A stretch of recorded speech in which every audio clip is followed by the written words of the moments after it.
Hey, this is a cylindrical object. I mean, that's obvious, but this cylindrical object can remember. And I can finally say that. As some of you might remember from the last video, which was now already quite a while away, I started trying to make magnetic drum delay line memory a while ago. Almost 1.5 years by now is where the project first started. Now, as you might remember from the last video, it didn't quite exactly work that well. Mainly I used normal cassette heads for audio cassettes, and they had tolerances that were so small that I had to basically make them physically touch the tape on the drum, which caused immense wear. But I had a somewhat working prototype proving that it might be technically possible and giving me hope that it might be technically possible. Now, fast forward about a year, and I've been thinking about it a lot, and I shared with my community on Twitch the whole engineering process in the couple of last weeks, trying to figure out how this whole thing comes together. The first task was I had to reinvent the wheel by making my own magnetic cores. My first idea was to just wind some magnet wire around the washer, and I hoped it would work, but obviously that is not gonna work, and it didn't. I also wound about like 20-30 windings, so it's obvious it didn't work.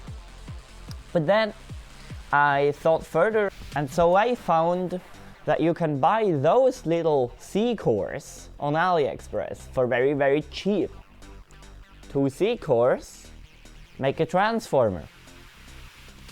Now, because this is a C core, I can wind this fairly easy. I can just put this in a drill, spin it, and wind the wire around it. When I then combine those two together, like this, and open a little gap, and I exaggerate it here a bit, I do this with the cores, the magnetic field traveling through the ring opens up on the bottom and creates a magnetic spike here. This is basically how all the other heads work as well. Just that this is a much larger version of what's inside a cassette head, for example. But because the cores, the C cores, are just so much bigger, I can also wind much bigger windings. And so I started building these. These are my own designed read-write heads. They have a write coil and a read coil. So you might see the read coil is much thicker than the write coil. That is because the write coil got quite a lot of current flowing through it, while the read coil needs to induce a current from a very, very weak signal. So the more winding you go, the more voltage it produces. So on my first stream, my first challenge was, can I make cores like this, and can I mount them as close to the drum surface as possible? I took off the foam that I stuck onto here last time, because I was intending the heads never to touch the drum, so I don't need a flat, soft surface. Additionally, I thought that the whole foam might make it less round. Well, turns out the drum isn't particularly round in any case, and I've had to kind of get creative with it. We tried with a little disc sander that fits onto that rail system to smooth it down, but that didn't particularly work very well because the whole system got so much slack that the forces from sanding create more unevenness as they put away. But then we figured out that we can maybe work around it by adding bearings to the head. That kind of did work, but it would be very impractical to do so. So we just scratched the idea and accepted that it wasn't running that round. Later, we found out that it was actually not the drum that was not round, it was the gears that were not round. and the gears was physically pushing on the whole assembly, making it wobble. Once I rotate this, and especially after you are later see it running, this still happens. I still need to print better gears that are running rounder. I don't fully know why they are not fully round, but also they are 3D printed, so that might be part of it. After printing a new set of gears, the not roundness automatically got fixed by a big margin compared to the last kind of gears. It is not perfect, it's far better than the last time. Then we tried mounting the head to this track here. Using the best accuracy I could, I managed to get the gap between the cores. So the gap here to be the thickness of about one piece of paper, which, if we put it in our micrometer scale, is pretty much exactly 0.1 millimeter thick. So we got a gap of 0.1 millimeter, and on the most precise place, I made the thickness pretty much a piece of newspaper, which if we measure that, is about 0.07 millimeters in thickness, which I think is pretty accurate. It's a far cry from professional drums, but I think 70 micrometers between head and tape is quite close. Then the big part comes of trying to recover the signal. We added a function generator. I needed to upgrade my function generator to a better one to allow PWM, because we want to write digital data to this drum, and the best and most accurate way to do this is with very short pulses and a lot of current in those short pulses. Instead of just writing a sine wave to it, I want to write a very short pulse every X amount of time. To allow that, I needed to get a new function generator, and so I owned that, but I now got this HP 8116A, which breaks down regularly, and with that we were able to write, even with a fairly decent current, through the write onto the tape.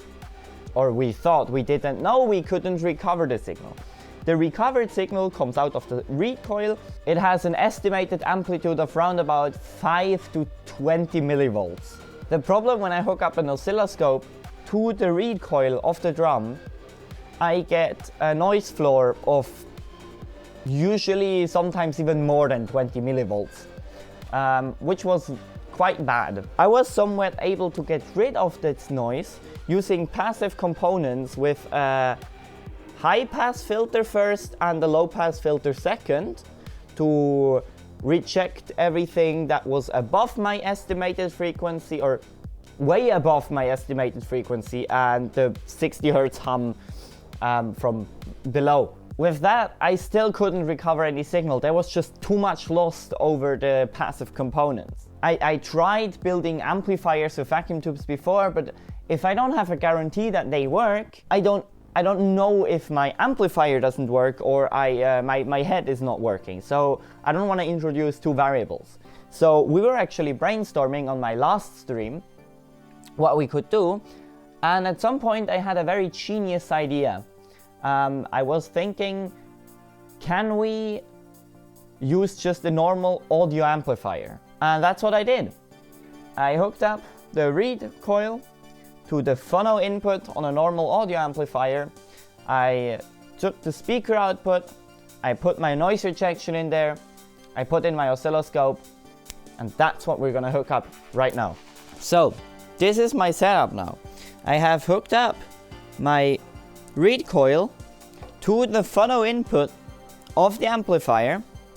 and the output of the amplifier over my noise rejection to the oscilloscope.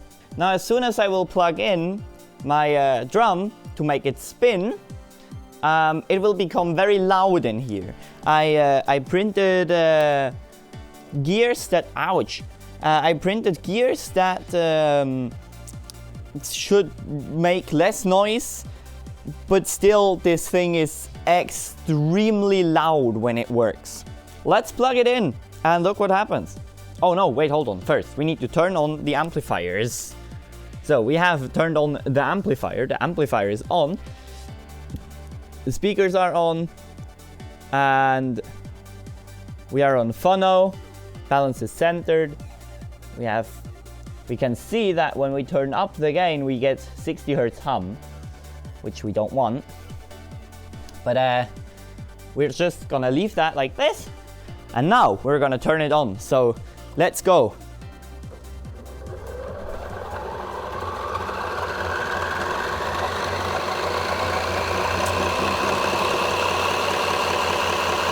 Okay, so the drum has now spun up, and it's incredibly loud, and it's incredibly scary too. But what we can see is when we trigger,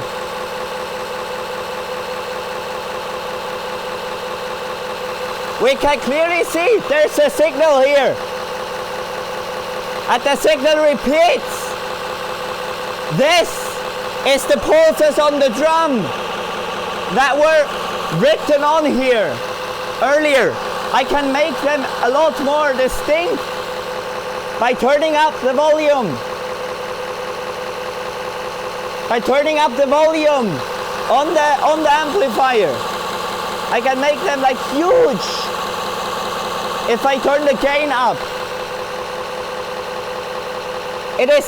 The signal to noise ratio is kind of difficult to find. It likes to trigger on other things once I go down. As you can see now, it triggers on other things. But we can see the peaks here clearly, very clearly. And the peaks are 10, 20, 30, about 40 milliseconds apart, which is just how I wrote on it. The whole thing also, it doesn't wobble that much anymore. And let me turn this off again.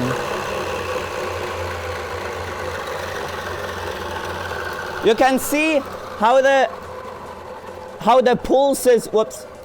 pulses move apart.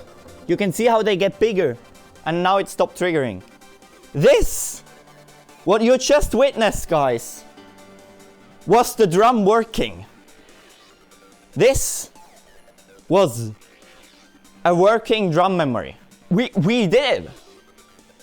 That was it. You just saw it working. Well, it ain't exactly practical to have a phono amp for every track, and it also ain't very period correct. I mean, this thing is old, but it is by a far cry not the 1950s. While we have made it, we have successfully recovered a signal that is now days old. So why did we suddenly see a signal and before we didn't? Because if I hook up the oscilloscope probe directly to here, we cannot recover such a cool signal. And that is about the passive components, as I said earlier. If I hook up the filter right here, the oscilloscope has enough input that I can hook up whatever signal this is giving, and this oscilloscope is sensitive enough to do something with that input, with that signal. But the problem is the noise also gets through. The passive components are only this good in filtering something out. And when you have like no signal at all, everything just gets lost. So if I amplify my signal and the noise, everything at once, and then filter it, it works a lot better, as we could see. So we need an amplifier with enough gain and enough input or like low enough input voltage tolerance to amplify our signal properly. On Monday or Tuesday next week, so tomorrow if it's Sunday, on twitch.tv/MatsBunny, there will be a stream engineering exactly that. Because I might need the help of my community a little bit, because believe it or not, when it comes to vacuum tubes, I still have no freaking clue what's going on. But that doesn't stop us from continuing working, because we have something now.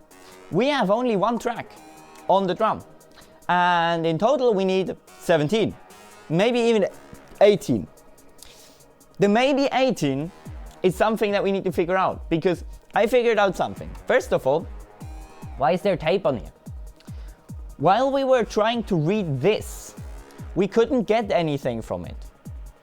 Again, that might be possible to many reasons, because we changed so many variables about this until it worked. We don't really know exactly what made it in the end. But we thought, how about the aluminum is creating eddy currents, negating my magnetic field, this cancelling the magnetic signal. So we made a little gap with tape to increase the gap between the aluminum and the tape to make that cancellation be a lot less powerful. Inverse square law applies here.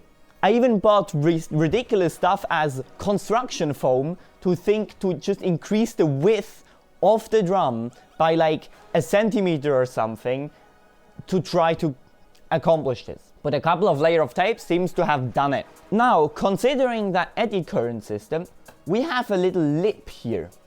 And that lip has a gap in here. I am not sure if that gap is small enough, but I am thinking if we build something like a guitar pickup, force a DC current through that pickup, and hold it against here, we should be able to detect that gap here. I'm not really sure if that is possible, but I might be willing to give it a try. But first, we need to figure out if that gap is actually small enough. Because let me start to explain to you how the memory layout of this entire thing works. So we have our drum, right?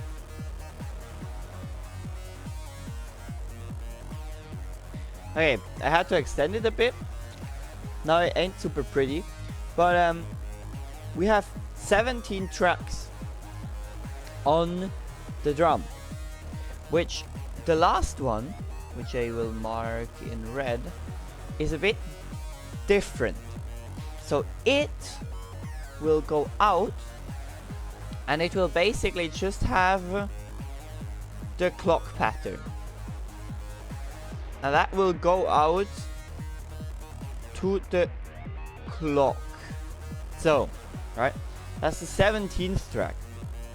The 18th track will just have a random magnet glued to it. And it is the index pulse. So, those are the anomalies of the whole drum thing.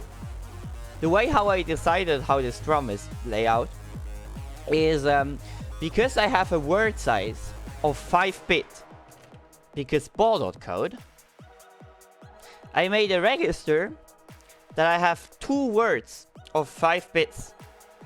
So we have our 10 bits of address space. So now we have 16 tracks. So the first 4 bits of the second 5 bits. Let's get another color for that.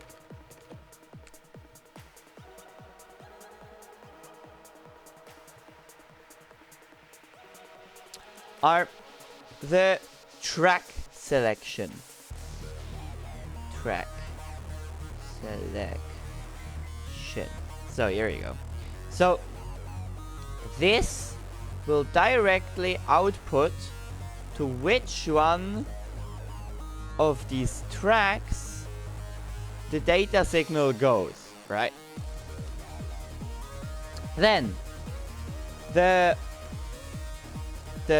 second section, the first 5 bits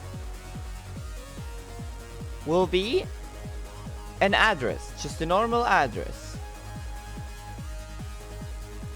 which will select which byte on the drum I want to access. But this is only 9-bit. So what do I do with this 10th bit? And that's the optional part yet. Because I'm not sure how much bits I can fit onto the drum. If I manage to do it, that last bit would be a bank selector, aka the whole drum is split into two. One half is bank number 1, the other half is bank number 2. So that 1 bit selects if my data is on the first half or the second half. So basically I can multiplex my 5-bit address to get a 6-bit address to get a whole 64 words per track, essentially doubling the capacity of the drum. So now that you know how the memory layout works, we need to now figure out if that gap is small enough. To do that, we need to find the circumference of the drum. I mean, we could now just like take off the tape and measure it, but there's a far easier way to do that, and a far more inaccurate one, but it doesn't matter that much. If I just measure here with a tape measure, I measure approximately through the middle, I get about 20 centimeters. We have about 20 centimeters circumference here. If we now calculate circles with that, which is circumference times pi, so we get our 20 centimeters. We want millimeter, so 20 centimeters are 200 millimeters. Multiplied by pi gives us the exact circumference of the drum, which is 628 millimeters. So we want to have a total of 320 bits on one rotation of the drum.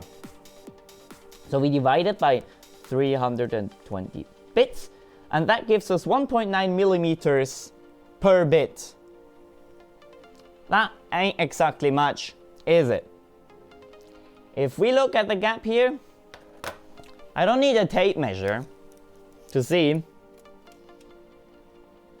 This is about 10 bit or 5 bits. Now, my question is exactly, hold on. If I have that density, is this even possible? And the answer is, I honestly don't know. This is 1/4-inch tape. Normal 1/4-inch tape runs at 3.5 inches per second, something like that, which I think this is surpassing, but also I don't even know how fast this is going, so I can't really tell either. So the first thing I want to try is I just made an executive decision and I ditched the idea with the gap. I will try to fit 18 tracks onto this diameter. That is, let me measure, pretty much exactly 20.5 centimeters. So we go 210 millimeters divided by 18 gives 11.6 millimeters per track. I guess I can't find my calipers, so I need to measure with a tape measure. That's a bit inconvenient. Yeah, where are my calipers? Well, I need to go find my calipers, but that's something for later date. When we measure the tape is about, a 1/4 inch, about 6 millimeters. If we measure the heads though, they are almost 11 millimeters wide. So if our 11.6, or let's round it up to 12 millimeters per head, that's gonna be a tight space budget. But let's hop over to the computer and try to design some sort of 3D printed jig to replace that Unimat Strat and hot glue.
So I now got the 3D printed part here. We need to like support the support material.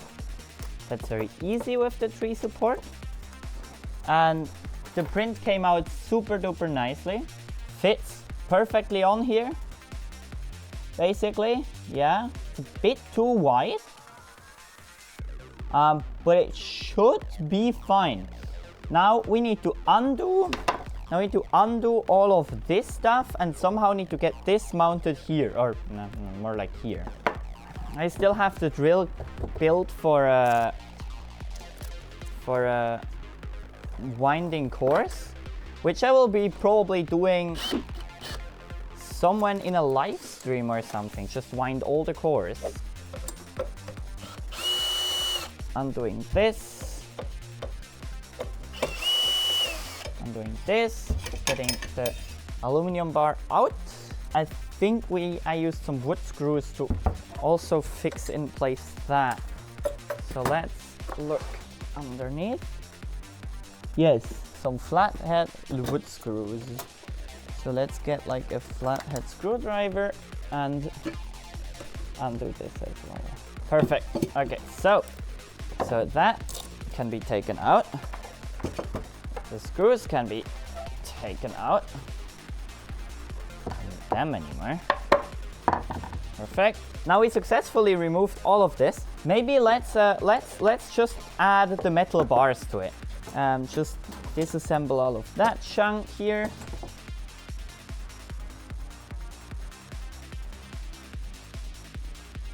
So we have our two metal bits now. And those go up here.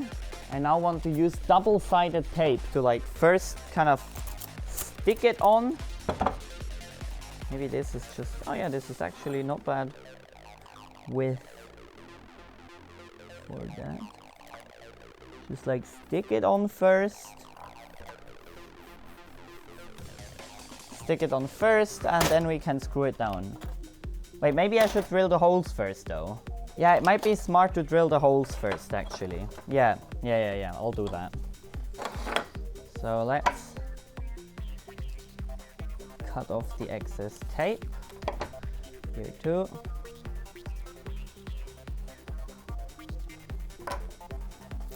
So we're going to drill some holes in here.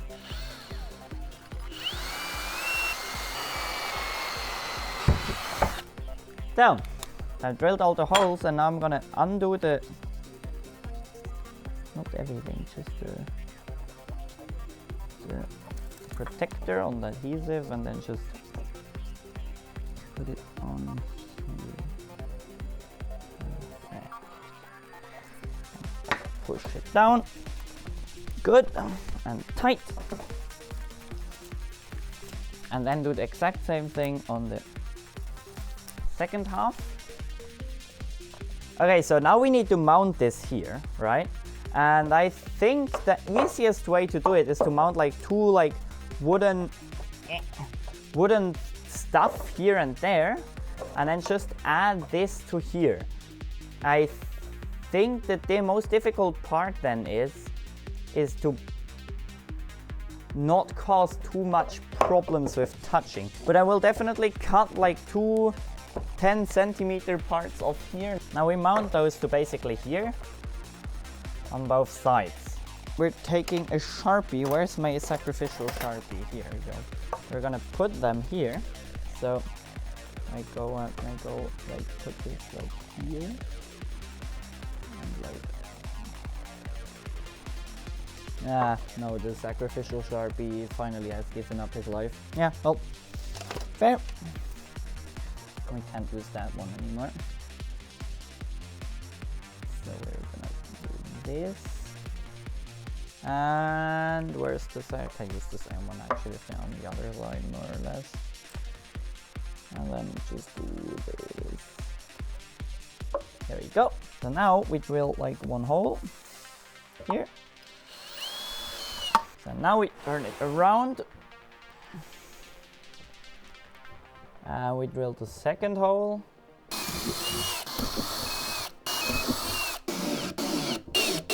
That definitely stays there for a while. And let's undo everything that's...